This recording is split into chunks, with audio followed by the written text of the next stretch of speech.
നബി സല്ലല്ലാഹു അലൈഹി വസല്ലമയുടെ സദസ്സിലേക്ക് ഒരു കൂട്ടം ആളുകൾ ആവലാതിയുമായി പരാതിയുമായി കടന്നു വരുന്നത് ഹദീസുകളിൽ നമുക്ക് കാണാൻ കഴിയുന്നുണ്ട്. ആ വന്ന ആളുകളെ കുറിച്ച് ഹദീസിൽ പ്രയോഗിച്ച പ്രയോഗം ഇങ്ങനെയാണ്: ജാ അൽ ഫുഖറാഉ ഇലൻ നബി സല്ലല്ലാഹു അലൈഹി വസല്ലം. ഫക്കീറുകളായ, ദരിദ്രരായ, സമ്പത്ത് തങ്ങളുടെ ആവശ്യത്തിന് തികയാതെ പ്രയാസപ്പെടുന്ന ആളുകളാണ് അന്ന് റസൂൽ സല്ലല്ലാഹു അലൈഹി വസല്ലമയുടെ സദസ്സിലെത്തിയത്. പ്രവാചകൻ സല്ലല്ലാഹു അലൈഹി വസല്ലമയുടെ മുന്നിൽ അവർക്ക് വെക്കുവാനുണ്ടായിരുന്ന ആവലാതി ദഹബ അഹ്ലുദ് ദുസൂരി മിനൽ അംവാലി ബിദ്ദറജാതിൽ ഉല വന്നഈമിൽ മുഖീം എന്നായിരുന്നു. എന്ന് വെച്ചാൽ, സമ്പന്നരായിട്ടുള്ള ആളുകൾ ഉയർന്ന പദവികളും സ്ഥിരമായ സുഖാനുഗ്രഹങ്ങളുമായി ഞങ്ങളെ പ്രതിഫലത്തിന്റെ വിഷയത്തിൽ പ്രവാചകരെ മുൻകടന്നിരിക്കുന്നു എന്നിട്ട് അവരുടെ ആവലാതി വിശദീകരിച്ചു കൊടുക്കുകയാണ് റസൂലുള്ളാഹി സ്വല്ലല്ലാഹു അലൈഹി വസല്ലമക്ക്. യുസല്ലൂന കമാ നുസല്ലി, ഞങ്ങൾ നമസ്കരിക്കുന്നത് പോലെ സമ്പന്നരായ ആളുകളും പ്രവാചകരെ നമസ്കരിക്കുന്നുണ്ട്. വയസൂമൂന കമാ നസൂം, ഞങ്ങൾ നോമ്പെടുക്കുന്നത് പോലെ ധനികരായ ആളുകൾ അവരും നോമ്പെടുക്കുന്നുണ്ട്. വലഹും ഫളലും മിൻ അംവാലിൻ യുഹജ്ജൂന ബിഹാ, എന്നാൽ അവർക്ക് സമ്പത്തിലുള്ള ഉയർച്ച കാരണം അവർ ഹജ്ജ് നിർവഹിക്കുന്നു. വയഅ്തമിറൂൻ, അവർ ഉംറ നിർവഹിക്കുന്നു. വയുജാഹിദൂൻ, അവർ ജിഹാദ് ചെയ്യുന്നു. വയതസദ്ദഖൂൻ, അവർ സ്വതക്കയും നൽകുന്നുണ്ട്. പക്ഷെ പ്രവാചകരെ, ഞങ്ങളുടെ പക്കൽ പണമില്ല, അതുകൊണ്ട് ഞങ്ങൾക്ക് ഹജ്ജ് നിർവഹിക്കാൻ പ്രയാസമുണ്ട്, ഉംറക്ക് പോകാൻ ഞങ്ങൾക്ക് പ്രയാസമുണ്ട്, സ്വതക്ക കൊടുക്കണം എന്ന് എൻ്റെ മനസ്സെന്നോട് പറയുന്നുണ്ട്, എനിക്ക് താല്പര്യമുണ്ട്, ഞങ്ങൾക്ക് ആഗ്രഹമുണ്ട്, പക്ഷേ സ്വതക്ക കൊടുക്കാനുള്ള പണം ഞങ്ങളുടെ അടുത്തില്ല. എന്നാൽ പ്രവാചകരെ, സമ്പന്നരെ കുറിച്ച് ആലോചിച്ചു നോക്കൂ. ഞങ്ങൾക്ക് ചെയ്യാൻ കഴിയുന്നതെല്ലാം ഞങ്ങൾ ചെയ്യുന്നുണ്ട്, അത് അവരും ചെയ്യുന്നുണ്ട്. അവർ സ്വതക്ക കൊടുക്കുന്നു, അങ്ങനെ ഞങ്ങളെക്കാൾ ശ്രേഷ്ഠരാകുന്നു.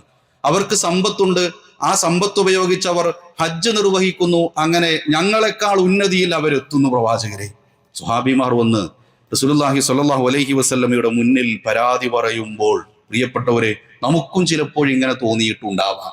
സമ്പത്തുണ്ടായിരുന്നെങ്കിൽ സ്വതക്ക കൊടുക്കാമായിരുന്നു, എനിക്ക് സമ്പത്തുണ്ടായിരുന്നെങ്കിൽ ഹജ്ജ് നിർവഹിക്കാമായിരുന്നു. കഴിഞ്ഞ ആഴ്ച ഹജ്ജിനെ കുറിച്ചും ഹജ്ജിന്റെ ശ്രേഷ്ഠതകളെ കുറിച്ചും ചെയ്താലുള്ള ഗുണത്തെക്കുറിച്ചും പ്രതിഫലത്തെക്കുറിച്ചും സമ്പത്തുണ്ടായിട്ട് ചെയ്യാതിരിക്കുന്നതിന്റെ ഗൗരവത്തെക്കുറിച്ചൊക്കെ വിശദമായി നമ്മൾ സംസാരിച്ചപ്പോഴും ചിലരുടെ മനസ്സിലെങ്കിലും അത് ഉണ്ടായിട്ടുണ്ടാവും. എനിക്ക് സമ്പത്തില്ലാത്തത് കൊണ്ടാണല്ലോ ഹജ്ജിന് പോകാൻ കഴിയാത്തത്, എനിക്ക് സമ്പത്തില്ലാത്തത് കൊണ്ടാണല്ലോ എനിക്ക് സ്വതക്കകൾ ആവശ്യാനുസരണം അത് കൃത്യമായി കൊടുക്കാൻ, ഇനി ഞാൻ ആഗ്രഹിക്കുന്നത് പോലെ കൊടുക്കാൻ എനിക്ക് കഴിയാത്തത്. ചില ആളുകൾ പ്രയാസം കാണുമ്പോൾ മനസ്സിൽ തോന്നാൻ, സമ്പത്തുണ്ടായിരുന്നെങ്കിൽ ആ വീടങ്ങ് വെച്ചു കൊടുക്കുമായിരുന്നു, എൻ്റെ കയ്യിൽ പണമുണ്ടായിരുന്നെങ്കിൽ ആ പള്ളിക്ക് വേണ്ടി ഇന്നത് ചെയ്യാമായിരുന്നു എന്നൊക്കെ പലപ്പോഴും നമ്മൾ ആഗ്രഹിക്കാറുണ്ട്, ചിന്തിക്കാറുണ്ട്. ഇതേപോലെയാണ് റസൂലുള്ളാഹി സ്വല്ലല്ലാഹു അലൈഹി വസല്ലമയുടെ സദസ്സിൽ ഫക്കീറുകളായിട്ടുള്ള ആളുകൾ വന്നത്. അവരോട് നബി സല്ലല്ലാഹു അലൈഹി വസല്ലമ കൊടുക്കുന്ന മറുപടി ഇങ്ങനെയാണ്: അലാ ഉഹദ്ദിസുകും ബി അംറിൻ, ഞാനൊരു കാര്യം പറഞ്ഞു തരാം, ഞാൻ ചില കാര്യങ്ങൾ നിങ്ങൾക്ക് അറിയിച്ചു തരാം. ഇൻ അഖദ്തും ബിഹി അദ്റക്തും മൻ സബഖകും, അത് നിങ്ങൾ മുറുകെ പിടിച്ചാൽ നിങ്ങളെ മുൻകടന്നു എന്ന് നിങ്ങൾ പറഞ്ഞില്ലേ? ചില ആളുകളെ കുറിച്ച്, സമ്പന്നർ നിങ്ങളെ മുൻകടന്നു എന്ന് പറഞ്ഞില്ലേ? അവരുടെ കൂടെ നിങ്ങൾക്ക് എത്താൻ കഴിയും. വലൻ യുദ്രിക്കും അഹദും ബഅദകും, മറ്റൊരാൾക്കും, ഒരു സമുദായത്തിനും, ഒരു കൂട്ടർക്കും ഇതേ വിഷയത്തിൽ നിങ്ങളെക്കാൾ പ്രതിഫലം ലഭിക്കുകയില്ല. റസൂലുള്ളാഹി സ്വല്ലല്ലാഹു അലൈഹി വസല്ലം ചില കാര്യങ്ങൾ പഠിപ്പിച്ചു കൊടുക്കണ്ടേ. സമ്പന്നർ ഹജ്ജ് നിർവഹിക്കുന്നു, പണമില്ലാത്തതുകൊണ്ട് ഞങ്ങൾക്ക് ഹജ്ജ് നിർവഹിക്കാൻ കഴിയുന്നില്ല. സമ്പന്നർ സ്വതക്ക നൽകുന്നു, പണമില്ലാത്തത് കൊണ്ട് സ്വതക്ക കൊടുക്കാൻ കഴിയുന്നില്ല, ഉംറ നിർവഹിക്കാൻ കഴിയുന്നില്ല എന്നു പരാതി പറഞ്ഞവരോട് റസൂലുള്ളാഹി സ്വല്ലല്ലാഹു അലൈഹി വസല്ലം സംസാരിക്കുന്ന, പറഞ്ഞു കൊടുക്കുന്ന ചില കർമ്മങ്ങളുണ്ട്. ഇൻഷാ അല്ലാഹ് നമ്മുടെ വിഷയം അതാണ്. റസൂലുള്ളാഹി സ്വല്ലല്ലാഹു അലൈഹി വസല്ലം വ്യത്യസ്ത സന്ദർഭത്തിൽ ഇതുപോലെ നമ്മെ ഓർമ്മപ്പെടുത്തിയിട്ടുണ്ട്. ഇന്ന കാര്യങ്ങൾ ചെയ്താൽ ഹജ്ജിന്റെ പ്രതിഫലം നിങ്ങൾക്ക് ലഭിക്കും, ഇന്ന കർമ്മങ്ങൾ, ഇന്ന ദിക്റുകൾ ചെയ്താൽ ഉംറയുടെ പ്രതിഫലം നിങ്ങൾക്ക് ലഭിക്കും, ഇന്ന പ്രവർത്തനം നിങ്ങളുടെ ജീവിതത്തിൽ ഉണ്ടായാൽ ഹജ്ജിന്റെയും ഉംറയുടെയും പ്രതിഫലം നിങ്ങൾക്ക് ലഭിക്കും എന്നൊക്കെ റസൂലുള്ളാഹി സ്വല്ലല്ലാഹു അലൈഹി വസല്ലമ ചില വാഗ്ദാനങ്ങൾ നമുക്ക് നൽകിയിട്ടുണ്ട്. നിസാരമെന്ന് നമുക്ക് തോന്നാവുന്ന ചില കർമ്മങ്ങൾക്ക് ഇസ്ലാമിൽ ഹജ്ജിനോളം പ്രതിഫലമുണ്ട് എന്ന്. ഇൻഷാ അല്ലാ അതാണ് ഇന്ന് നാം ചർച്ചാ വിഷയമാക്കുന്നത്. അല്ലാഹു സുബ്ഹാനഹു വ തആല നന്മയിലേക്ക് മുൻകടന്നു വരാനുള്ള തൗഫീഖ് നമുക്ക് ഏവർക്കും നൽകി അനുഗ്രഹിക്കുമാറാവട്ടെ. ഒന്നാമതായിട്ട് ഹജ്ജിന്റെ പ്രതിഫലം ലഭിക്കുന്ന കർമ്മങ്ങൾ ഹജ്ജല്ലാത്ത മറ്റു ചിലത് പഠിപ്പിച്ചു തന്നു. അതിലൊന്നാമത്തത് എന്തെന്നറിയോ? ഫർള് നമസ്കാരം നിർവഹിക്കാൻ പള്ളിയിലേക്ക് പുറപ്പെടലാണ്. റസൂലുള്ളാഹി സ്വല്ലല്ലാഹു അലൈഹി വസല്ലം സംസാരിക്കുന്നു, മൻ ഖറജ മിൻ ബൈതിഹി മുതതഹിറൻ, ഒരാൾ അവന്റെ വീട്ടിൽ നിന്ന് ശുദ്ധിയായി അല്ലെങ്കിൽ വുളു നിർവഹിച്ച് അവൻ ഇലാ സ്വലാത്തിൻ മക്തൂബ, നിർബന്ധ നമസ്കാരത്തിന് വേണ്ടി അവൻ പള്ളിയിലേക്ക് പുറപ്പെട്ടു. ഫഅജ്റുഹു, അവന്റെ പ്രതിഫലമെന്നാൽ കഅജ്രിൽ ഹാജിൽ മുഹ്രിം, ഇഹ്റാം ചെയ്ത ഹാജിയുടെ പ്രതിഫലമാണ് അവന്. വീട്ടിന്ന് വുളുവൊക്കെ എടുത്തിട്ട് നിർബന്ധ നമസ്കാരത്തിന് പുറപ്പെടുന്ന ഒരാൾക്ക് ഒരു ഹാജിയുടെ പ്രതിഫലം ലഭിക്കും എന്ന് റസൂലുള്ളാഹി സ്വല്ലല്ലാഹു അലൈഹി വസല്ലം ഓർമ്മപ്പെടുത്തി. നോക്കൂ നിങ്ങൾ, നമ്മളൊക്കെ പലപ്പോഴും പള്ളിയിൽ വന്നിട്ടാണ് വുളു എടുക്കാറുള്ളത്. ഒരുപക്ഷെ നമ്മൾ വരുന്നിടത്ത് സ്ഥാപനത്തിൽ അതിന് സൗകര്യം ഉണ്ടാവാം, വീട്ടിൽ നിന്ന് വരുമ്പോൾ അതിന് സൗകര്യം ഉണ്ടാവാം. എന്തായാലും വുളു എടുക്കണം. എത്ര മിനിറ്റാണോ വുളു എടുക്കാൻ വേണ്ടത് പള്ളിയിൽ നിന്ന്, സമാനമായ മിനിറ്റേ വീട്ടിൽ വെച്ചെടുക്കാനും വേണ്ടതുള്ളൂ. അത് വീട്ടിൽ വെച്ച് വുളു എടുത്തുകൊണ്ട് പള്ളിയിലേക്ക് കടന്നു വന്നാൽ ഇഹ്റാം ചെയ്ത ഹാജിയുടെ പ്രതിഫലമുണ്ടെന്ന് റസൂലുള്ളാഹി സ്വല്ലല്ലാഹു അലൈഹി വസല്ലമ നമ്മെ ഓർമ്മപ്പെടുത്തി. അപ്പൊ ഹജ്ജിന്റെ പ്രതിഫലം കിട്ടുന്ന ഒന്ന്, വുളു എടുത്തുകൊണ്ട് നിർബന്ധ നമസ്കാരത്തിന് പള്ളിയിലേക്ക് വരിക.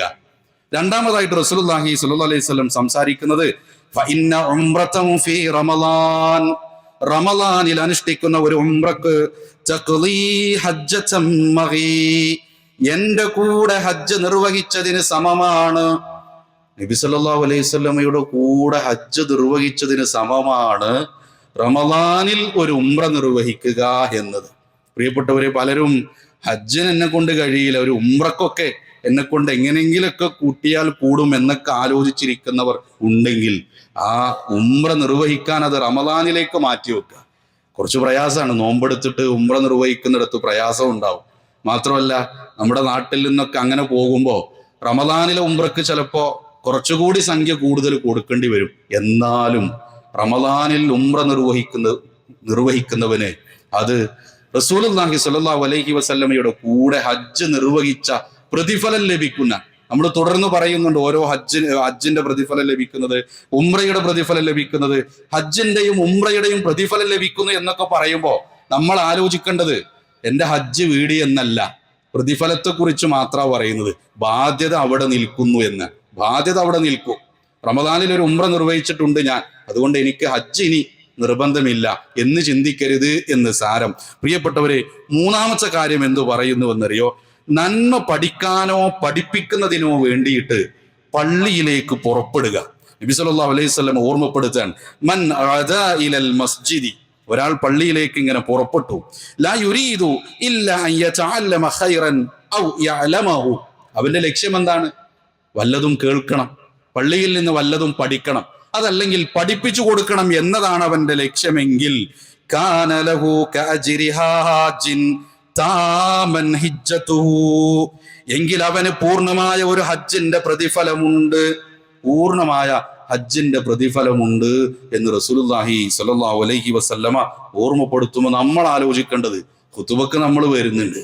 ഖുതുബ മാത്രമല്ല പള്ളികളിൽ ഉണ്ടാവാറുള്ളത്. നമ്മുടെ നാട്ടിലും നമ്മുടെ മഹല്ലുകളിലൊക്കെ പള്ളികളിൽ വ്യത്യസ്ത ക്ലാസ്സുകൾ ഉണ്ടാവാറുണ്ട്. റമദാനിൽ സജീവമായി നമ്മുടെ പള്ളികളിൽ ഉണ്ടാവുന്നത് പോലെ പല നാടുകളിലും പല ദിവസങ്ങളിലായി പള്ളികളിലൊക്കെ ക്ലാസ് ഉണ്ടാവാറുണ്ട്. സുബഹി നമസ്കാരം കഴിഞ്ഞ് ചിലപ്പോൾ അവിടെ ഒരു ക്ലാസ് പല പള്ളികളിലും ഉണ്ടാവാറുണ്ട്. അവിടെ ഇരിക്കുന്നു എങ്കിൽ ആ സദസ്സിൽ അതുകൂടി ഉദ്ദേശിച്ചിട്ടാണ് പള്ളിയിലേക്ക് വരുന്നത് എങ്കിൽ ഹജ്ജിന്റെ പ്രതിഫലമുണ്ട് എന്ന് റസൂലുള്ളാഹി സ്വല്ലല്ലാഹു അലൈഹി വസല്ലം. കുറച്ചടങ്ങേറ് തന്നെയാണ്. നിസ്കാരം കഴിഞ്ഞ് സലാം വീട്ടിയിട്ട് ഒരു ക്ലാസ് ഉണ്ട് എന്നൊക്കെ പറഞ്ഞാൽ അവിടെ പ്രതീക്ഷിച്ച് അതിനെ ഇരിക്കുമ്പോൾ നമ്മെ പിറകോട്ട് വലിക്കാൻ പല കാരണങ്ങളും ഉണ്ടാവും. എന്നാലും അവിടെ ഇരിക്കുന്നുവെങ്കിൽ ഹജ്ജിന്റെ പ്രതിഫലം ലഭിക്കും എന്ന് റസൂലുള്ളാഹി സ്വല്ലല്ലാഹു അലൈഹി വസല്ലമ ഓർമ്മപ്പെടുത്തിയിട്ടുണ്ട്. ഇനി നമ്മൾ സംസാരിക്കാൻ പോകുന്നത് ഉംറയുടെ പ്രതിഫലം ലഭിക്കും എന്ന് റസൂലുള്ളാഹി സ്വല്ലല്ലാഹു അലൈഹി വസല്ലമ പറഞ്ഞ കാര്യത്തെ കുറിച്ചാണ്. അതിലൊന്നാമത്തത് ളുഹാ നമസ്കാരം നിർവഹിക്കാൻ പള്ളിയിലേക്ക് പുറപ്പെടുക എന്ന. ഈ ളുഹാ നമസ്കാരത്തിന് വേണ്ടിയിട്ട് അവൻ പോയിട്ടുണ്ടെങ്കിൽ അവന് കാത്തിരിക്കുന്നത് എന്തെന്നറിയോ? ഒരു ഉംറ നിർവഹിച്ച അതേ പ്രതിഫലം അവനുണ്ട് എന്ന് റസൂലുള്ളാഹി സ്വല്ലല്ലാഹു അലൈഹി വസല്ലം നമ്മെ ഓർമ്മപ്പെടുത്തുന്നുണ്ട്. പ്രിയപ്പെട്ടവരെ, നമ്മളൊന്ന് ആലോചിച്ച് നോക്കൂ. ദുഹാ നമസ്കാരത്തിന്റെ സമയം നമുക്കറിയാലോ. സുബഹി നമസ്കാരമൊക്കെ കഴിഞ്ഞ് സൂര്യൻ ഉദിച്ച് ഒരു കുന്തത്തോളം ഉയർന്ന ഒരു മിനിറ്റുകളൊക്കെ പറഞ്ഞാൽ ഒരു 10-20 മിനിറ്റിന് ശേഷം ദുഹാ നമസ്കാരത്തിന്റെ സമയം തുടങ്ങുകയാണ്. ഏറെക്കുറെ ദുഹറിനോട് അടുത്ത് വരെ സമയമുണ്ട്. ഇതിനിടയിൽ നമ്മൾ ആലോചിക്കുന്നത്, എനിക്ക് എൻ്റെ ജോലി തിരക്കിനിടയിൽ നിന്ന് അത് കഴിയില്ല. എനിക്ക് എൻ്റെ ജോലി തിരക്കിനിടയിൽ പള്ളിയിൽ പോയി ഒരു 2 റക്അത്ത്, ഏറ്റവും ചുരുങ്ങിയത് 2 എന്ന നിലക്ക് നിസ്കരിക്കാൻ കഴിയില്ല എന്നൊക്കെ ആയിരിക്കും പലപ്പോഴും നമ്മൾ ആലോചിക്കുക. ഇതേ നമ്മൾ ഒരു പക്ഷേ 15 മിനിറ്റ് എടുത്തിട്ട് ഒരു ടീ ബ്രേക്ക് ഒക്കെ എടുത്ത് കൂട്ടുകാരുടെ കൂടെ പോയി ചായ കുടിക്കാനൊക്കെ ഈ ഒരു സമയത്ത് നമ്മൾ സമയം മാറ്റി വെക്കാറുണ്ട്. അതിന് നമുക്കൊരു തടസ്സമല്ല. ഒരു 2 റക്അത്ത് നമസ്കരിക്കാൻ എത്ര സമയം വേണമെന്ന് ആലോചിച്ചു. നമ്മുടെ സ്ഥാപനത്തിന്റെ തൊട്ടടുത്ത്, നമ്മുടെ കടയുടെ തൊട്ടടുത്ത്, നമ്മുടെ പീടിക റൂമിന്റെ തൊട്ടടുത്ത് പള്ളിയുണ്ട്. ദുഹറിന് മുമ്പ് ഒന്ന് ചെന്ന് ഒരു 2 റക്അത്ത് നമസ്കരിച്ചു വന്ന ആ വരവിൽ ഒരു 2 റക്അത്ത് നമസ്കരിച്ചു പോയാൽ പ്രിയപ്പെട്ടവരെ, ഉംറ നിർവഹിച്ചവന്റെ പ്രതിഫലം ലഭിക്കുന്ന.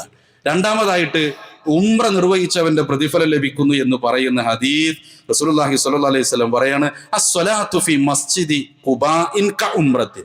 ഖുബാ പള്ളിയുണ്ട്, മദീനക്ക് തൊട്ടടുത്തുള്ള ഖുബാ പള്ളിയുണ്ട്. വലിയ ചരിത്രം കിടക്കുന്ന, ചരിത്രങ്ങൾ ഉറങ്ങുന്ന പള്ളിയാണ്. ആ പള്ളിയിലെ 2 റക്അത്ത് നമസ്കാരത്തിന് ഉംറയുടെ പ്രതിഫലമുണ്ട്. ഉംറ നിർവഹിക്കാൻ വേണ്ടിയിട്ട് നമ്മൾ പോകുന്നതിന്റെ ഭാഗമായി മദീനയിലൊക്കെ സന്ദർശിക്കാറുണ്ട് പലപ്പോഴും. ആ സന്ദർശന വേളയിൽ ഖുബാ പള്ളിയിൽ ചെന്ന് 2 റക്അത്ത് നമസ്കരിച്ചാൽ ഒരു ഉംറയുടെ പ്രതിഫലം കിട്ടുമെന്നാണ്. മറ്റൊരു റിപ്പോർട്ടിൽ നമുക്ക് ഇങ്ങനെ കാണാൻ കഴിയും, മൻ തതഹറ ഫീ ബൈതിഹി, അവന്റെ വീട്ടിൽ നിന്ന് അവൻ വുളുവെടുത്തുകൊണ്ട് സുമ്മ അത മസ്ജിദ ഖുബാഇൻ, എന്നിട്ട് അവൻ ഖുബാ പള്ളിയിലേക്ക് പോയി. ഫസല്ല ഫീഹി സ്വലാത്തൻ, അവിടെ വെച്ചവൻ നമസ്കരിച്ചുവെങ്കിൽ കാന ലഹു കഅജ്രി ഉംറ, അവനൊരു ഉംറയുടെ പ്രതിഫലമുണ്ട് എന്ന് റസൂലുള്ളാഹി സ്വല്ലല്ലാഹു അലൈഹി വസല്ലമ നമ്മെ ഓർമ്മപ്പെടുത്തിയ വിഷയമാണ് എന്ന്. പ്രിയപ്പെട്ടവരെ, ഉംറയുടെ പ്രതിഫലം ലഭിക്കുന്ന കാര്യങ്ങളെ കുറിച്ചാണ് നമ്മൾ പറഞ്ഞത്. അതിലൊന്നാമതായിട്ട് നമ്മൾ പറഞ്ഞു, ദുഹാ നമസ്കാരം നിർവഹിക്കാൻ പള്ളിയിലേക്ക് പുറപ്പെടുക. പള്ളിയിൽ വെച്ചിട്ട് 2 റക്അത്ത് ദുഹാ നമസ്കരിച്ച 4 ആവാം, 6 ആവാം, 8 ആവാം, ഒരു 2 റക്അത്ത് നമ്മൾ നമസ്കരിക്കുന്നുവെങ്കിൽ ഉംറയുടെ പ്രതിഫലമുണ്ട് എന്നാണ്. അതേപോലെ തന്നെ മദീനയൊക്കെ സന്ദർശിക്കുന്ന സമയത്ത് സമയം കണ്ടെത്തുക, ഖുബാ പള്ളിയിൽ ചെന്ന് 2 റക്അത്ത് നമസ്കരിക്കാൻ ശ്രമിച്ചാൽ, തയ്യാറായാൽ അവിടെ ഉംറ ചെയ്തവന്റെ പ്രതിഫലം കിട്ടുമെന്ന് റസൂലുള്ളാഹി സ്വല്ലല്ലാഹു അലൈഹി വസല്ലമ ഓർമ്മപ്പെടുത്തി. വീണ്ടും റസൂലുള്ളാഹി സ്വല്ലല്ലാഹു അലൈഹി വസല്ലമ സംസാരിക്കുന്നത് ഹജ്ജിന്റെയും ഉംറയുടെയും പ്രതിഫലം ലഭിക്കുന്ന കർമ്മങ്ങളാണ്. ഹജ്ജിന്റെയും ഉംറയുടെയും പ്രതിഫലം ലഭിക്കുന്ന കർമ്മങ്ങൾ. അവിടെ ഒരാളെ ഹജ്ജിന് വേണ്ടി നാം സജ്ജമാക്കിയ, ചില ആളുകൾ ഉണ്ടാവും, അവർക്ക് സമ്പത്തൊരു പ്രശ്നമല്ല, പക്ഷെ ശാരീരികമായിട്ട് കഴിയില്ല. ഒരു ഫ്ലൈറ്റ് യാത്രക്കോ അതല്ലെങ്കിൽ അത്ര ദൂരം സഞ്ചരിക്കാനോ അല്ലെങ്കിൽ ഉംറയുടെയോ ഹജ്ജിന്റെയോ കർമ്മങ്ങൾ നിർവഹിക്കാൻ അയാൾ അശക്തനാണ്, അയാൾക്ക് കഴിയില്ല. പക്ഷെ സമ്പത്ത് എത്ര വേണമെങ്കിലും അയാൾക്കുണ്ട്. ചിലർക്ക് ഭയമായിരിക്കും, പേടിയായിരിക്കും, പോകാൻ പേടിയായിരിക്കും. പക്ഷെ സാമ്പത്തികമായ ഒരു പ്രയാസമല്ല, ശാരീരികമായിട്ടും പ്രയാസമല്ല, പക്ഷെ എന്തൊക്കെയോ ചില തടസ്സങ്ങൾ നമ്മുടെ പരിചയത്തിലൊക്കെ അങ്ങനെ ഉണ്ടാവാറുണ്ട്. പ്രിയപ്പെട്ടവരെ, അത്തരം ആളുകൾക്കൊക്കെ ഒരാളെ ഹജ്ജിന് വേണ്ടി തയ്യാറാക്കിയാൽ എന്ന് പറഞ്ഞാൽ, നിങ്ങൾ ഹജ്ജിന് പോയിക്കോളൂ, ഞാൻ അതിൻ്റെ ചെലവ് ഞാൻ വഹിച്ചോളാം എന്നൊരാൾ പറഞ്ഞാൽ, മൻ ജഹസ ഹാജൻ, ഒരു ഹാജിയെ ആരെങ്കിലും ഒരുക്കിയാൽ, അയാൾക്ക് എത്ര വേണോ അത് കൊടുത്താൽ അതേ പ്രതിഫലം അയാൾക്ക് കിട്ടും. ബാധ്യത വീടൂലട്ടോ. നേരത്തെ പറഞ്ഞതുപോലെ ഒരാളെ ഞാൻ 6 ലക്ഷം കൊടുത്ത് പറഞ്ഞയച്ചു, അതുകൊണ്ട് എൻ്റെ ഹജ്ജ് വീടൂല, പക്ഷെ ഹജ്ജിന്റെ പ്രതിഫലം എനിക്ക് കിട്ടുന്ന, ഹജ്ജിന്റെ പ്രതിഫലം അവിടെ അവന് ലഭ്യമാകുന്ന. അതേപോലെ തന്നെ രണ്ടാമതായിട്ട് റസൂലുള്ളാഹി സ്വല്ലല്ലാഹു അലൈഹി വസല്ലം ഓർമ്മപ്പെടുത്തുന്നത്, ജമാഅത്തായിട്ട് സുബഹി നമസ്കരിച്ചു. എന്നിട്ട് സൂര്യോദയം വരെ അവിടെ അള്ളാഹുവിനെ സ്മരിച്ചുകൊണ്ട് ദിക്റുകളിലും പ്രാർത്ഥനകളിലും ഖുർആൻ പാരായണത്തിലും അവിടെ ഇരുന്നു. അങ്ങനെ സൂര്യൻ ഉദിച്ചു കഴിഞ്ഞ് ആ ദുഹാ സമയത്തിന്റെ ആദ്യ സമയത്ത് അവൻ 2 റക്അത്ത് നമസ്കരിച്ചാൽ, ഹദീസിലേക്ക് നമുക്ക് പ്രവേശിക്കാം.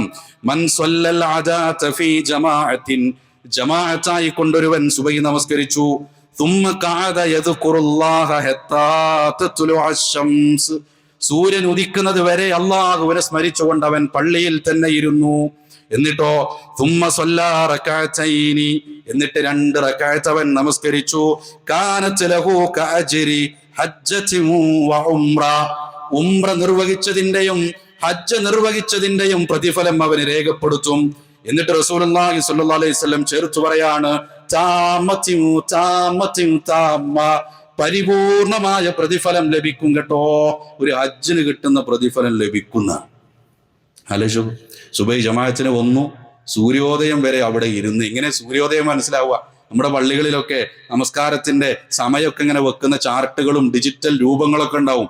അതിലുണ്ടാവും എപ്പോഴാ സൂര്യോദയം എന്ന്. എന്തേ അതൊക്കെ അതിൽ കൊടുക്കാൻ കാരണം? ഇസ്ലാമിൽ അതിനൊക്കെ വലിയ പ്രാധാന്യമുണ്ട്. ഏറെക്കുറെ ഒരു 45 മിനിറ്റ് കണക്ക് കൂട്ടുക. സുബൈ ബാങ്ക് കൊടുത്ത് ഒരു 20-15 മിനിറ്റ് കഴിഞ്ഞ് സുബൈ നമസ്കാരവും കഴിഞ്ഞ് അതൊരു 10 മിനിറ്റ് എടുത്ത് കുറച്ച് ദിക്റ് കഴിഞ്ഞ് കുറച്ച് ഖുർആനൊക്കെ ഓതി ഒരു 45 മിനിറ്റ് സമയമാകുമ്പോഴേക്ക് ഏകദേശം സൂര്യൻ ഉദിക്കുന്ന സമയമാകും. കൂട്ടരെ 45 മിനിറ്റ് എന്നൊക്കെ പറഞ്ഞാല് ഒരു ഫുട്ബോൾ മത്സരം നടക്കുമ്പോൾ ഒരു ഹാഫ് ടൈമിന്റെ സമയം. എത്ര പെട്ടെന്നാണ് ഒരു മത്സരം കാണുമ്പോൾ ഒരു 45 മിനിറ്റ് അല്ലെങ്കിൽ അതിലപ്പുറമൊക്കെ എത്ര പെട്ടെന്നാ പോകുക ആലോചിച്ചു. അവിടെയൊക്കെ എത്ര പെട്ടെന്ന് പോകും. സുബഹി ജമാഅത്ത് കഴിഞ്ഞിട്ടുള്ള ആ ഇരുത്തുണ്ടല്ലോ, അത് പലപ്പോഴും കഴിയുന്നുണ്ടോ എന്ന് നമ്മൾ ആലോചിക്കുക. നമ്മൾ ഉറങ്ങാനോ പോവുക. സലാം വീട്ടിയാൽ നമ്മുടെ മനസ്സിൽ പലപ്പോഴും കുറച്ചുകൂടി ഉറങ്ങാമെന്നതാണ്. റസൂലുള്ളാഹി സ്വല്ലല്ലാഹു അലൈഹി വസല്ലം ബറക്കത്തിന് വേണ്ടി പ്രാർത്ഥിച്ച സമയ സുബൈക്ക് ശേഷമുള്ള ഒരു സമയം എന്ന് പറഞ്ഞാൽ കഴിയുമെങ്കിൽ ഉറക്കം ഒഴിവാക്കുക എന്നാണ്. ബറക്കത്തിന് വേണ്ടി പ്രാർത്ഥിച്ചു എന്ന് പറഞ്ഞ സമയത്ത് നമ്മൾ ഉറങ്ങുന്നതിന്റെ അതിന്റെ ഒരു പ്രയാസം ഒന്ന് ആലോചിച്ചു നോക്കൂ. അങ്ങനെ സുബഹി നമസ്കാരം കഴിഞ്ഞ് അവിടെ ജമാഅത്തായി സുബഹി നമസ്കരിച്ച് ദിക്റുകളിലും പ്രാർത്ഥനകളിലൊക്കെ മുഴുകി സൂര്യൻ ഉദിക്കുന്ന സമയം ഉണ്ടാവും, കലണ്ടറിൽ സൂര്യോദയം ഉണ്ടാവും. അത് കഴിഞ്ഞൊരു 15 മിനിറ്റ് ഒരു 20 മിനിറ്റ് ആയാൽ 2 റക്അത്ത് നമസ്കരിച്ചാൽ ഹജ്ജിന്റെയും ഉംറയുടെയും താമ എന്ന് പ്രയോഗിച്ചു ഹദീസിൽ കിട്ടുന്നതാണ്. പ്രയാസാണ്.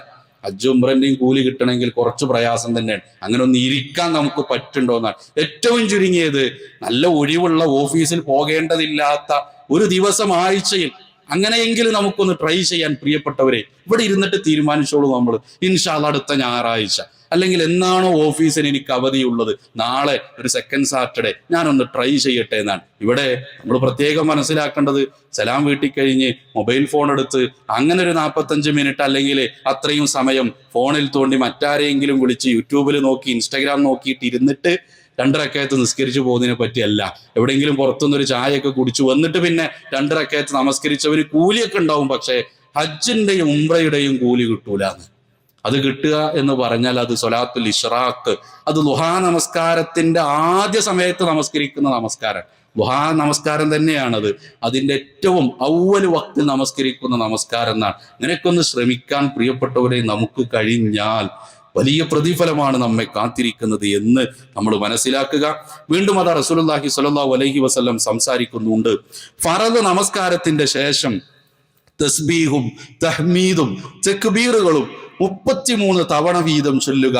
ചരിത്രത്തിലേക്ക് തിരിച്ചു വരാം. തുടക്കത്തിൽ നമ്മൾ ചില ആളുകളെ കുറിച്ച് പറഞ്ഞു. റസൂലുള്ളാഹി സ്വല്ലല്ലാഹു അലൈഹി വസല്ലമയുടെ അടുക്കൽ വന്നിട്ട് പറഞ്ഞു, പ്രവാചകരെ, പൈസക്കാർ ഹജ്ജ് ചെയ്യുന്നുണ്ട്, ഞങ്ങൾക്ക് ഹജ്ജ് ചെയ്യാൻ കഴിയണില്ല. അവര് സ്വതക്ക കൊടുക്കേണ്ട അതിന്റെ കൂലി ഞങ്ങൾക്ക് കിട്ടുന്നില്ല, കാരണം ഞങ്ങൾക്ക് സ്വതക്ക ചെയ്യാൻ കഴിയണില്ല.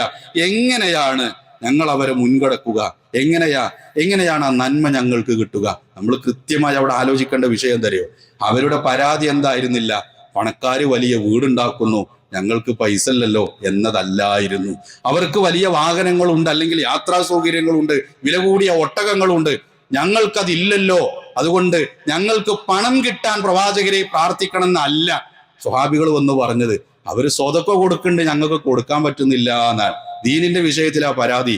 റസൂലുള്ളാഹി സ്വല്ലല്ലാഹു അലൈഹി വസല്ലം അവരോട് പറഞ്ഞത് എന്തെന്നറിയോ? നബി സല്ലല്ലാഹു അലൈഹി വസല്ലം പറഞ്ഞു, തഖൂലു സുബ്ഹാനല്ലാഹ് പറഞ്ഞോളിട്ടോ 33 വട്ടം, 33 തവണ സുബ്ഹാനല്ലാഹ് പറഞ്ഞോളൂ. വൽഹംദുലില്ലാഹ് 33 തവണ പറഞ്ഞോളൂ. അല്ലാഹു അക്ബർ 33 തവണ പറഞ്ഞോളൂ എന്നാണ്. എന്നിട്ട് 100 കൂട്ടിച്ചേർക്കാൻ വേണ്ടിയിട്ട് നബി സല്ലല്ലാഹു അലൈഹി വസല്ലം പറയണ ഒരു പ്രാർത്ഥന, ലാ ഇലാഹ ഇല്ലല്ലാഹു വഹ്ദഹു ലാ ശരീക ലഹുൽ മുൽക്കു വലഹുൽ ഹംദു വഹുവ അലാ കുല്ലി ഷൈഇൻ ഖദീർ. ആർക്കറിയാത്തത്? ഈ പ്രാർത്ഥന നമുക്കറിയില്ലേ? സുബ്ഹാനല്ലാഹ് എന്നത് ആർക്കറിയാത്തത്? അല്ലാഹു അക്ബർ ആർക്കറിയാത്തത്? പ്രിയപ്പെട്ടവരെ, നമ്മൾ ചൊല്ലാറുണ്ടോ എന്ന് ആലോചിച്ച് നോക്കുക. മറ്റു ചില റിപ്പോർട്ടുകളിൽ എങ്ങനെ കാണാന്നറിയോ? സുബ്ഹാനല്ലാഹ് 33, അൽഹംദുലില്ലാഹ് 33, അല്ലാഹു അക്ബർ 34 എന്ന രൂപത്തിലും കാണാം. ഒരു ദിവസം അങ്ങനെ ചെല്ലാം, രണ്ടാമത്തെ ദിവസം ഈ പറഞ്ഞതുപോലെ 99 ആക്കിയിട്ട് ലാ ഇലാഹ ഇല്ലല്ലാഹ് വഹ്ദഹു ലാ ശരീക ലഹു ലഹുൽ മുൽക്കു വലഹുൽ ഹംദു വഹുവ അലാ കുല്ലി ഷൈഇൻ ഖദീർ എന്ന് ചൊല്ലാം എന്നാണ് റസൂലുള്ളാഹി സ്വല്ലല്ലാഹു അലൈഹി വസല്ലമയെ. ഹജ്ജ് ഞങ്ങൾക്ക് ചെയ്യാൻ കഴിയണില്ലല്ലോ എന്ന് പരാതി പറഞ്ഞ ആളുകളോടെ നിങ്ങൾ ഇത് ചൊല്ലിക്കോളി എന്നാ പറഞ്ഞ് എത്ര സമയം വേണ്ടിവരും കൂട്ടരെ, എത്ര സമയം വേണ്ടി വരും ആലോചിക്കും. ഈ സുബ്ഹാനല്ലാഹ് നമ്മളിങ്ങനെ വിരലിലോ അല്ലാതെയൊക്കെ ഇങ്ങനെ മനസ്സിൽ കണക്ക് കൂട്ടി നമ്മൾ ചൊല്ലുമ്പോൾ എത്ര കുറഞ്ഞ സമയമാണ് വേണ്ടത്. നമുക്ക് കഴിയാറുണ്ടോ എന്ന് ആലോചിക്കും. സലാം വീട്ടി കഴിഞ്ഞാൽ നമ്മുടെ മനസ്സെന്താണെന്നറിയാം, എത്രയും പെട്ടെന്ന് ഫോൺ എടുക്കണം. കാരണം ഒരു വൈബ്രേഷൻ വന്നിരുന്നത് ആരാന്നറിയണം. ഇനി ഒന്നുമില്ല, ഫോൺ അടിച്ചിട്ടില്ല, എന്നാലും ഫോണൊന്ന് എടുത്തിട്ട് എന്ത് ചെയ്യണമെന്നറിയോ, ആരെങ്കിലും വിളിച്ചിട്ടുണ്ടെങ്കിലോ, നമസ്കരിക്കുമ്പോഴേ ആരെങ്കിലും വിളിച്ചിട്ടുണ്ടെങ്കിലോ, ആരെങ്കിലും വാട്സപ്പിൽ വല്ലതും അയച്ചിട്ടുണ്ടെങ്കിലോ, നമ്മുടെ മനസ്സ് സലാം വീട്ടുമ്പോൾ തന്നെ അതാണ്. രാവിലെ ഉറക്കമുണരുമ്പോൾ ഫോൺ എടുക്കണം. ഞാൻ എല്ലാവരെയും അല്ല പറഞ്ഞത്, പലപ്പോഴും നമ്മുടെ ഈ ആധുനിക സമൂഹത്തിൽ അങ്ങനെയായി മാറിയെന്നാണ്. ഏറ്റവും ചുരുങ്ങിയത് കൂട്ടരെ, പള്ളിയുടെ ഉള്ളിലേക്ക് കയറിയാൽ ഞാൻ ഖുർആൻ ഓതാൻ ചിലപ്പോൾ ഫോൺ എടുക്കാം, അല്ലെങ്കിൽ ചിലപ്പോൾ പ്രാർത്ഥനകൾ ഫോണിൽ ഉണ്ടാവും, ചില അപ്ലിക്കേഷനുകൾ, അതൊക്കെ അതിൽ നോക്കി പ്രാർത്ഥിക്കാം. അതിനപ്പുറത്ത് ഞാനൊരു വാട്സപ്പ് കൊടുക്കൂല, ഒരു ഫേസ്ബുക്ക് കൊടുക്കൂല, ഒരു സോഷ്യൽ മീഡിയ എടുക്കൂല. അർജന്റ് കോളൊക്കെ ചിലപ്പോൾ വരും. സ്കരിക്കുന്ന സമയത്ത് ബെല്ലെങ്ങനെ 5, 6, 10 തവണ അടിച്ചു. അപ്പൊ നമുക്ക് വേഗം എന്തോ അർജന്റ് കാര്യമായിരിക്കും, നമ്മൾ ചിലപ്പോൾ പുറത്തു പോയിട്ടൊന്ന് വിളിക്കുക, എന്താണ് അർജന്റ് എന്ന് ചോദിക്കുക. ഇതൊക്കെ അതിന്റെ ഉചിതമായ രൂപം പോലെ ചെയ്യുക, അല്ലാതെ ആരെങ്കിലും വിളിച്ചിട്ടുണ്ടോ എന്ന് നോക്കി അതിനൊരു കാരണമുണ്ടാക്കുന്ന ഒരു ശൈലി പ്രിയപ്പെട്ടവരെ നമ്മൾ ഒഴിവാക്കാൻ എന്തേ നമുക്ക് തീരുമാനം എടുക്കാൻ കഴിയാത്തത്. അങ്ങനെ നമ്മൾ ചെയ്താൽ പലപ്പോഴും കൂട്ടുപ്രാർത്ഥനയൊക്കെ ഉള്ള പള്ളികളിൽ ഏറ്റവും ചുരുങ്ങിയത് ആ കൂട്ടുപ്രാർത്ഥന തീരുവോളെങ്കിലും ഇരിക്കും. കൂട്ടുപ്രാർത്ഥന റസൂലുള്ളാഹി സ്വല്ലല്ലാഹു അലൈഹി വസല്ലം നമസ്കാരത്തിന് ശേഷം പഠിപ്പിച്ചിട്ടില്ല. നമസ്കാരത്തിന് ശേഷം കൂട്ടുപ്രാർത്ഥന പഠിപ്പിച്ചിട്ടില്ല. ചില പള്ളികളിൽ ഇത് ഉണ്ടാവാറുണ്ട്, അത്ര സമയമെങ്കിലും അവിടെ ഇരിക്കും. ആ കൂട്ടുപ്രാർത്ഥന ഇല്ലാത്ത പള്ളികളിൽ പലപ്പോഴും തരും, സലാം വീട്ടിയിട്ട് എഴുന്നേറ്റ് പോയിട്ട് നോക്കുക, ഞാൻ കടയിൽ നിന്ന് ഇങ്ങോട്ട് പോന്നപ്പോ എത്ര ആൾക്കാരാ പൈസ അയച്ചത്, ആ ഫോൺ പേയിൽ ഇതിങ്ങനെ നോക്കി എത്ര ബാലൻസ് വന്നു. അതാണ് നമസ്കരിക്കുമ്പോൾ പോലും ചിന്തയുള്ളത്. സ്വിച്ച് ഓഫ് ആക്കിയിട്ടില്ലെങ്കിലും സൈലന്റ് ആക്കിയിട്ട് ഞാൻ എൻ്റെ പ്രാർത്ഥനയും സുന്നത്തും കഴിഞ്ഞിട്ടേ ഞാൻ ഫോൺ നോക്കുള്ളൂ എന്നെങ്കിലും പ്രിയപ്പെട്ടവരെ തീരുമാനം എടുക്കാൻ കഴിഞ്ഞാൽ നാളെ പരലോകത്ത് അതൊരു വലിയ മുതൽക്കൂട്ടായിരിക്കും എന്ന് നമ്മൾ തിരിച്ചറിയേണ്ടതുണ്ട്. നമ്മൾ സൂചിപ്പിച്ചു ഓരോ വിഷയത്തെക്കുറിച്ചും, അവിടെയൊക്കെ പ്രതിഫലം മാത്രമേ കിട്ടുള്ളൂ. ഹജ്ജിന്റെ കൂലി കിട്ടുമെന്ന് പറഞ്ഞാൽ ഹജ്ജിന്റെ ബാധ്യത തീർന്നു എന്നല്ല. ഉംറയുടെ കൂലി കിട്ടും എന്ന് പറഞ്ഞാൽ ഇനി ഞാൻ ഉംറക്ക് പോകേണ്ടതില്ല എന്നതല്ല അതിൽ നിന്ന് മനസ്സിലാക്കേണ്ടത്. ഉദാഹരണം പറഞ്ഞാൽ, നോമ്പുകാരനെ നോമ്പ് തുറപ്പിച്ചാൽ, ഒരു നോമ്പുകാരനെ നോമ്പ് തുറപ്പിച്ചാൽ ആ നോമ്പുകാരന്റെ അതേ പ്രതിഫലം ലഭിക്കുന്നതാണല്ലോ ഹദീസ് നമ്മൾ നിരന്തരമായി കേൾക്കുന്നത്. ഒരാള് ഞാൻ ഇത്ര 30 ആളെ നോമ്പ് തുറപ്പിച്ചു, അതുകൊണ്ട് എൻ്റെ റമദാനിലെ നോമ്പ് മുഴുവൻ, ഇനി എനിക്ക് ബാധ്യതയില്ല എന്ന് നമ്മൾ പറയാറില്ലല്ലോ. അതേപോലെ സമാനമായിട്ട് തന്നെയാണ് ഇതിനെ മനസ്സിലാക്കേണ്ടത്. അതുകൊണ്ട് ആ പ്രതിഫലമാണ് ലഭിക്കുന്നത്, അല്ലാതെ ബാധ്യതകൾ അവസാനിക്കുന്നില്ല എന്ന് നമ്മൾ മനസ്സിലാക്കുക. കഴിയുന്നത്ര നന്മകൾ ജീവിതത്തിലേക്ക് ചേർത്ത് നിർത്തുക. ഇതൊരു ഹജ്ജിന്റെയും ഉംറയുടെയും വിഷയത്തിൽ മാത്രമല്ല, നന്മയിലേക്ക് നമ്മൾ ആരെ ക്ഷണിച്ചാലും ഒരാൾക്കൊരു നന്മ പറഞ്ഞു കൊടുത്തു, ആ നന്മ അയാൾ ചെയ്താൽ ജീവിതകാലം മുഴുവൻ അയാൾ ആ നന്മ ചെയ്യുമ്പോഴും ആ നന്മയുടെ പ്രതിഫലം നമുക്ക് കിട്ടുന്നതാണ് കൂട്ടരെ. അബൂ ഹുറൈറ റളിയല്ലാഹു അൻഹു ഉദ്ധരിക്കുന്ന ഒരു ഹദീസിൽ നമുക്ക് കാണാൻ കഴിയും, മൻ ദആ ഇലാ ഹുദ, ഒരാൾ സന്മാർഗത്തിലേക്ക് ക്ഷണിച്ചാൽ, കാന ലഹു മിനൽ അജ്രി മിസ്ലു ഉജൂരി മൻ തബിഅഹു, അവനെ പിന്തുടർന്നവരുടെ പ്രതിഫലത്തിന് സമാനമായ പ്രതിഫലം അവനും ലഭിക്കും. ചേർത്ത് പറയുന്നതറിയോ, ലാ യൻഖുസു ദാലിക മിൻ ഉജൂരിഹിം ശൈആ, അവന്റെ പ്രതിഫലത്തിൽ നിന്ന് ഒട്ടും കുറയില്ല. നമ്മളൊരാളെ ജുമഅക്കെടാ ഇമാം മിമ്പറിൽ കയറുന്നതിന് മുമ്പ് വന്നാലേ ജുമഅ കിട്ടുള്ളൂ. അതുകൊണ്ട് ആ കടയിൽ നിന്ന് നമ്മൾ വിളിച്ച് ഇമാം മിമ്പറിൽ കയറുന്നതിന് മുമ്പ് ഒരാഴ്ച നമ്മളത് കൊണ്ടുവന്നിരുത്തി അതിന്റെ നന്മ പറഞ്ഞു കൊടുത്തു, എന്നാലേ ജുമഅയുടെ പരിപൂർണ പ്രതിഫലം കിട്ടുള്ളൂ. അയാൾ പിന്നീട് ജീവിതകാലം മുഴുവൻ ഇമാം മിമ്പറിൽ കയറുന്നതിന് മുമ്പ് പള്ളിയിൽ വരുന്നുണ്ട് എങ്കിൽ ആ മനുഷ്യന് ലഭിക്കുന്ന ജുമഅയുടെ പുണ്യം പ്രിയപ്പെട്ടവരെ നമുക്ക് കിട്ടുന്ന ഒരു ഉദാഹരണം മാത്രമേ പറഞ്ഞു. നമ്മൾ ജീവിതത്തിൽ ശ്രദ്ധിക്കേണ്ട വിഷയമാണ്. ഇങ്ങനെ നന്മകളിലേക്ക് മുന്നേറാൻ നമുക്ക് കഴിയണം. അല്ലാഹു സുബ്ഹാനഹു വ തആല അതിനുള്ള തൗഫീക്ക് നൽകി നമ്മെ ഏവരെയും അനുഗ്രഹിക്കുമാറാവട്ടെ.